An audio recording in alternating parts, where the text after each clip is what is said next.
What if Chris Jericho won the Money in the Bank in 2016? Welcome everybody to the BrewCrew channel. My name is Hayden Brewer, and welcome to WWE What If Part 2. I know it's been a while since, of course, I made Part 1 a while back. If you guys have not seen WWE What If Part 1, definitely go check it out. I will leave a link to that video down in the description below.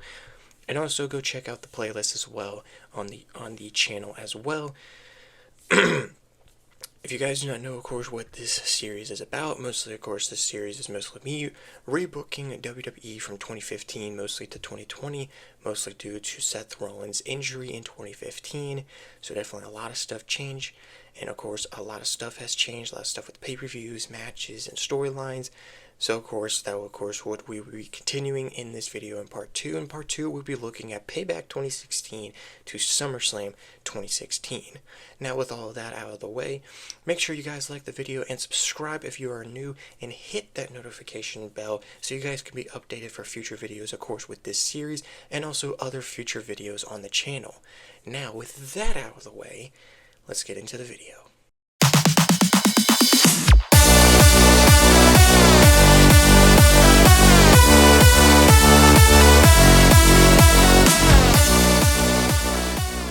Our first pay-per-view, as we will start off, is with Payback 2016. Now, again, if you guys do not know what happened at WrestleMania 32 in this What If series, or What If storyline, timeline, whatever, definitely go back to rewatch What If Part 1. So yeah, definitely go watch What If Part 1. But if you guys also do not remember, I have two categories for the pay-per-views: keep matches and change new matches, whatever. But the new matches for Payback 2016, first would be Sami Zayn versus Kevin Owens in their first match of their big-time series of matches in 2016. This would definitely be a keep match. Everything would stay the same, with Kevin Owens coming out as a win. And then the other keep match would be Natalya versus Charlotte Flair for the WWE Women's Championship, with Charlotte winning, and of course both Brett and Rick being involved in each corner for both women. Now, the new matches, first starting off with AJ Styles versus Roman Reigns. Now, yes, the picture I'll probably use will have Roman Reigns with a WWE title. He is not WWE Champion right now. It is Dean Ambrose who is WWE Champion. So, but I would still probably like to see these two still go at it, but mostly this would still kind of be the only one-on-one match. So I was kind of back and forth of who I thought could win in this match. And I kind of feel like AJ Styles would get a big win in this one over Roman Reigns. But it would kind of be one apiece for what we'll do at Extreme Rules, which we'll get into that later on. Another new match would be The Miz versus Zack Ryder for the Intercontinental Championship, with Zack Ryder still being the Intercontinental Champion. So that's kind of another what-if change I mostly did, because Zack Ryder did still win the championship at WrestleMania, but instead of losing it on the Raw after Mania, he kind of holds on to the title going in the Payback, setting up a rivalry, and of course Miz getting his payback, as Miz was the one who was pushed down by Ryder to become Intercontinental Champion. The two would have kind of the same match they had on the Monday Night Raw in real life, and The Miz would win with the help of a returning Maurice, who would actually return at Payback instead of returning on the Raw after WrestleMania. So yes, Miz would still win, and he would actually win the Intercontinental Championship here. Another new match would be the League of Nations, Rusev and Alberto Del Rio in a triple threat tag team match with the New Day and the Wyatt family for the WWE Tag Team titles. This would kind of continue the rivalry between the New Day and the League of Nations, and I kind of want to just put the Wyatt family in. I think it would be an interesting three-way match, and the New Day would win, as of course, still in this timeline, they would still have their long reign as tag team champions, the historic record-breaking reign as tag team champions. And the final match would be Seth Rollins versus Dean Ambrose, which would be the first of two matches in this rivalry. Dean Ambrose, of course, trying to prove himself as a WWE champion, facing Seth Rollins. Goes one-on-one. The two, of course, go back and forth. Really good chemistry, as always, between the two as well. But Dean Ambrose finds a way, gets on top, and, of course, this was kind of be like, not really the downfall, really, of Seth Rollins, but kind of a start of, like, the downhill that he would kind of go on of, like, trying to get back in the world title picture or something like that, really. So that finishes off Payback 2016, and we now move on to Extreme Rules 2016. Now, just like Payback, there's only two matches that I would keep on the show. First being the other match between Charlotte and Natalya in a submission match with Charlotte winning and becoming the new and still being the WWE Women's Champion. The other keep match would be an absolute classic and one of my favorite matches ever, the Fatal 4-Way Intercontinental Championship featuring Cesaro, The Miz, Sami Zayn, and Kevin Owens. So yes, this would actually be Cesaro's first opportunity at the Intercontinental Championship instead of back at Payback like in real life. But the match would stay the same, of course. Nothing would change. Miz would come out on top against all odds and become the winner and still be your Intercontinental Champion. The new matches first would be the tag team title match between the League of Nations and the New Day. This would be the final chance for the League of Nations to try to become tag team champions, but sadly they would fall short, and this would be probably the last time we would see the League of Nations together as a group, as they would still take out Wade Barrett before Payback. I think it was after WrestleMania going into Payback they would get rid of Wade Barrett, and then probably here after Extreme Rules is where they would officially disband the League of Nations. The next match, of course, with Rusev really being involved in that match, because in real life, Rusev had a match against Kalisto for the United States title, but I feel like Kalisto would have a pretty good match against Chris Jericho for the United States Championship. The two would have a really good match, but Kalisto would pull out on top, having a little bit longer title run as United States Champion. Another match I kind of just made on the fly was a Extreme Rules match between Bray Wyatt and Zack Ryder. Mostly kind of what I thought, like Zack Ryder trying to get over him losing the Intercontinental Championship, Bray Wyatt playing mind games with him, Zack Ryder having enough of it, wants Bray Wyatt, wants him in an Extreme Rules match, and Shane makes it official. Of course, they would have I would say, pretty good Extreme Rules match, but Bray Wyatt would come out on top with a little help from the Wyatt family, I would say. The next match would be an interesting match and kind of be the last sort of match in the rivalry between AJ Styles and Roman Reigns. AJ Styles would have help from Anderson and Gallows, who would make their debut in WWE on the Raw after WrestleMania. Of course, would have their issues with the Usos, so kind of set up a six-man tornado-style Extreme Rules match or whatever, however you think about it, but I think it would probably be like six-man tornado action, something like that, between the Club and the Bloodline. I'm calling them the Bloodline, but that's of course what we know them as today, the Bloodline, Roman Reigns, and the Usos. And then ending off Extreme Rules would be Dean Ambrose and Seth Rollins. Not just in the Extreme Rules match, this would actually be the Asylum match, just like Dean Ambrose had the Asylum match against Chris Jericho. This, of course, would be the first and only time in this span, really, that the Asylum match would happen. I think it would be perfect between him and Rollins. Ambrose, of course, would still win in a grueling match, probably would still have a spot with thumbtacks just like he did with Chris Jericho. But Dean Ambrose would win, getting rid of Seth Rollins for good and becoming and still being your WWE champion. Next is Money in the Bank 2016. In real life, this is one of my favorite Money in the Bank pay-per-views, so not really a lot of changes, really, to this match. So the next pay-per-view would be Money in the Bank 2016. Personally, in real life, one of my favorite Money in the Bank pay-per-views. Only 3 key matches for this.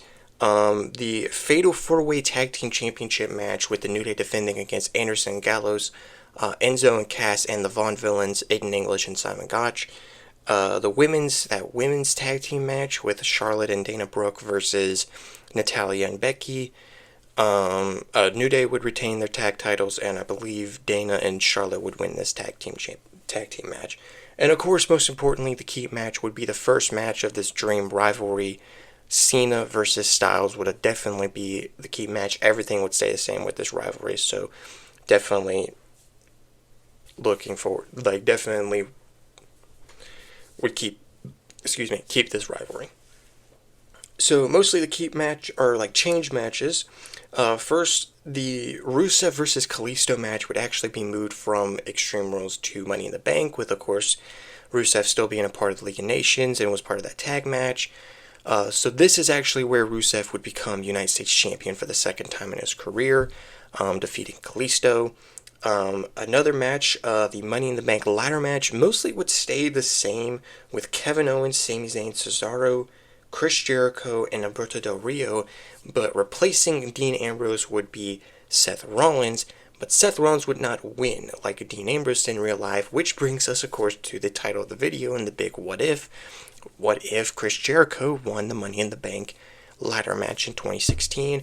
So this is where he would finally win a Money in the Bank ladder match. The man who created the Money in the Bank ladder match would win. He's not going to cash in this video, but he will cash in later on. So I'm not going to say on who or when, but yes, he becomes Mr. Money in the Bank, and he will be Mr. Money in the Bank moving on, especially going into part 3. But ending it off in Money in the Bank, probably main event would be Roman versus Dean. Dean, of course, just got done with Seth Rollins. Now he has to move on with Roman Reigns, another former Shield brother, and Roman Reigns, the former champion, finally getting his rematch for the WWE Championship. The match would go great. Two also have amazing chemistry as well. Roman would be close to becoming champion again, but Dean again would pull out on top and become the winner and remain your WWE champion. I don't know why I keep saying become. He is still the champion. I don't know what I'm saying. Then this leads us to Battleground 2016, another favorite pay-per-view of mine, back of course in 2016. A good amount of keep matches and a good amount of change matches, really, for this pay-per-view. First keeping is the women's tag match between Dana Brooke and Charlotte Flair versus Sasha Banks in the main roster debut of Bayley, making her sort of main roster debut. Then the New Day versus the Wyatt family in 6-man tag action. Wyatt family, final time being a group, because of course Braun Strowman would still get drafted to Raw. So yes, the draft would still happen going into Battleground. Mick Foley and Daniel Bryan be the general managers. Shane and Stephanie be the commissioners. Stephanie for Raw, Shane for SmackDown with Daniel Bryan, Mick Foley with Stephanie. But coming back to this, of course, the final match, the epic classic, of course, up there now with the recent match that these two had at Elimination Chamber, but by far one of my favorite matches in their rivalry, Kevin Owens versus Sami Zayn. Everything would stay the same with this match, nothing would change, and Sami Zayn would come out with the win. The final keep match would be the Club versus Team Cena, which would be Cena versus Cena and Enzo and Cass versus the Club, with Cena and Enzo and Cass winning. Club, of course, teaming up for the final time. At this point, for the final time, as of course the Anderson and Gallows would be on Raw, and Styles would be going to SmackDown. So that's it for the keep matches. The new matches really first would be Cesaro versus The Miz for the Intercontinental Championship. Cesaro being part of Monday Night Raw, and The Miz being part of SmackDown. Miz would still win and, of course, keep the Intercontinental Championship on SmackDown.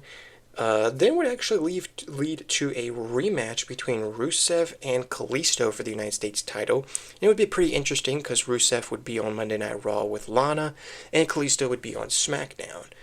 Looking to bring the United States title to SmackDown. Kalisto would fall short, sadly, keeping the U.S. title on Monday Night Raw. And the final, not the final, but another change match, Seth Rollins, Chris Jericho, kind of a little bit of a rivalry going into this, so kind of would just be like the only kind of match that wouldn't be like Raw versus SmackDown with the change matches I have. But the main event I feel like would still be pretty big, like the Shield main event. But I didn't want to do it because I feel like it was good just being a one match and of course being the main event of WrestleMania 32, like I did in What If Part 1. Roman versus Dean would have an amazing match, of course, on the line, WWE title on the line, but which brand is going to have it? Because remember, this is the brand split. Like, one brand was going to have not a world title, one was going to have a world title. Which one was going to have the prestigious WWE Championship? Dean representing SmackDown, Roman representing Raw. Dean would go out with the win, standing ovation, celebration with the SmackDown locker room and all that, and with the general manager and commissioner, and yeah, would lead to Monday Night Raw having to find something to do with doing a world championship for their brand, as SmackDown would now exclusively have the WWE Championship on their brand. Alright, ending off this part 2 would be SummerSlam 2016, which actually has a good amount of keep matches, though. A lot of them, really, because this was definitely a pretty long pay-per-view. At the time, this pay-per-view was like close to 5 hours, I think. No, I think it was 4 hours. But the keep matches would be Club versus New Day for the tag team titles. Roman versus Rusev would still stay and would also still happen with a no contest. KO and Y2J, Chris Jericho, Jericho, that's what their team was, versus Enzo and Cass. Cesaro versus Sheamus, the start of their Best of 7 series.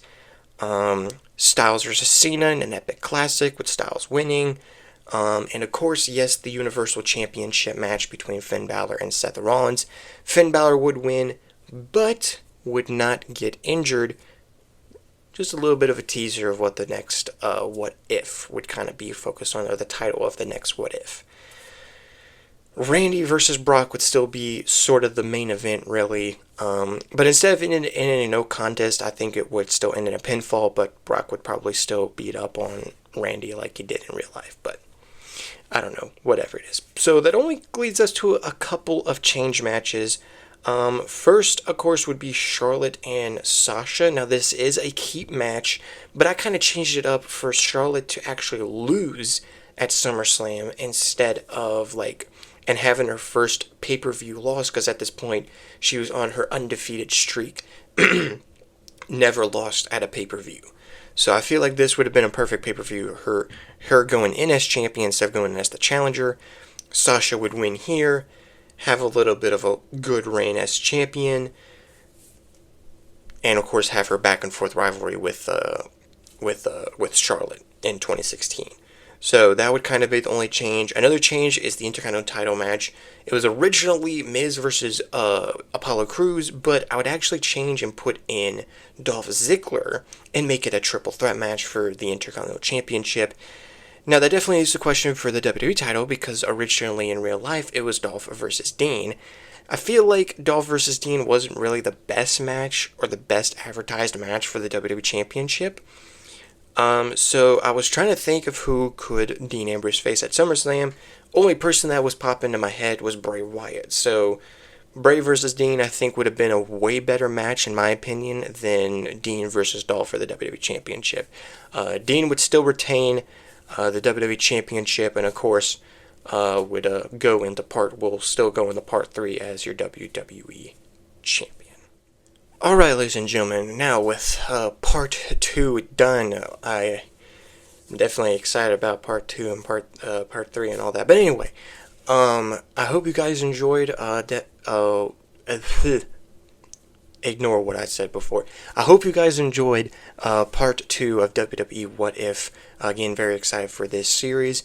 So again, hope you guys enjoyed. Make sure you guys like the video. Definitely like the video. Again, subscribe, and of course hit the notification bell so you guys can be updated for future videos on this channel, and also updated on the series. And again, if you guys have also not seen part 1, of course, we'll have a link down in the description below, and also I will put it up at the end of this video as well. Now with that out of the way, and that being said, ladies and gentlemen, I will see you guys in the next video. Peace.